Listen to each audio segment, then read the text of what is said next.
अलग अलग प्रकार के उपकरण औजार हम यहाँ देखने को मिलते हैं।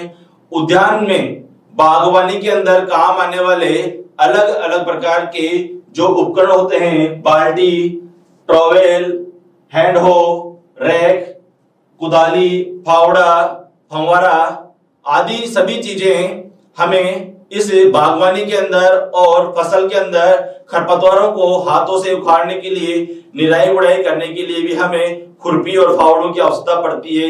इन सब यंत्रों और उपकरणों का आविष्कार या इनका निर्माण कहाँ होता है? उद्योग धंधों के अंदर होता है। तो ये उद्योग धंधे जो होते हैं वो भी कृषि पर ही आधारित होते हैं। तो इस प्रकार से हम कह सकते हैं कि विभिन्न प्रकार के उद्योगों में कच्चे माल की पूर्ति सस्य विज्ञान के माध्यम से या सस्य विज्ञान के ज्ञान के माध्यम से फसलों को उत्पादन करके हम प्राप्त करते हैं, और उससे जुड़े हुए जो उद्योग होते हैं जो उस फसल को उत्पादन करने में सहायक होते हैं, वो विभिन्न प्रकार के उद्योग इस प्रकार से हैं। आगे हम बात करेंगे मृदा उर्वरता एवं उत्पादकता। जीएस, ये एक नया टॉपिक अपना इसमें प्रारंभ होता है कि फसल तो हम लगा रहे हैं खेत के अंदर, लेकिन उस मृदा के अंदर अगर उर्वरता नहीं है तो वो मृदा हमारे किसी भी काम की नहीं है। फसल को लगाने के लिए उस मिट्टी का फर्टाइल होना जरूरी है, उर्वर होना जरूरी है उस मृदा का, तभी जाकर के हमें उस फसल का उत्पादन प्राप्त होता है। आगे हम बात करते हैं soil fertility and productivity. Soil, जिसको हिंदी में मृदा कहा जाता है, इस सोइल शब्द का उद्भव या सोइल शब्द जो बना है वह लैटिन भाषा के सोलम शब्द से बना है।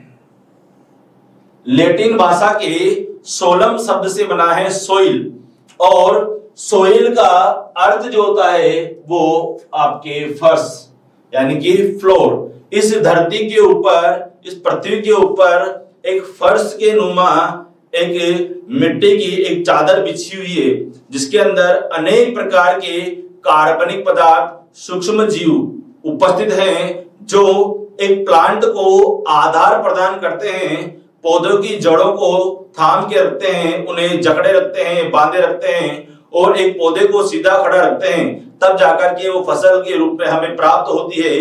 तो सबसे अहम जो भूमिका होती है वो मृदा की होती है, और इस मृदा का उर्वर होना बहुत ही जरूरी होता है। आगे हम बात करते हैं वेरी इंपॉर्टेंट नोट की कि भारतीय मृदा विज्ञान सोसाइटी की स्थापना, भारत के अंदर मृदा विज्ञान जो सोसाइटी थी उसकी स्थापना 1934 में हुई। कब हुई? 1934 में हुई। और हम बात करते हैं तो विश्व मृदा दिवस 5 दिसंबर को मनाया जाता है। विश्व मृदा दिवस 5 दिसंबर को मनाया जाता है। ये वो इंपॉर्टेंट पॉइंट है जहां से आप लोगों के जेट आदि में क्वेश्चन बनते हैं, ऑब्जेक्टिव क्वेश्चन यहां से बन करके आते हैं। तो हम बोर्ड के साथ साथ बोर्ड में आप लोगों के अच्छे नंबर तो लाने का हमारा पूरा प्रयास है, और साथ में ही जेट में भी आप लोगों का सिलेक्शन हो ऐसा हम कोशिश करेंगे और पढ़ते रहेंगे आगे।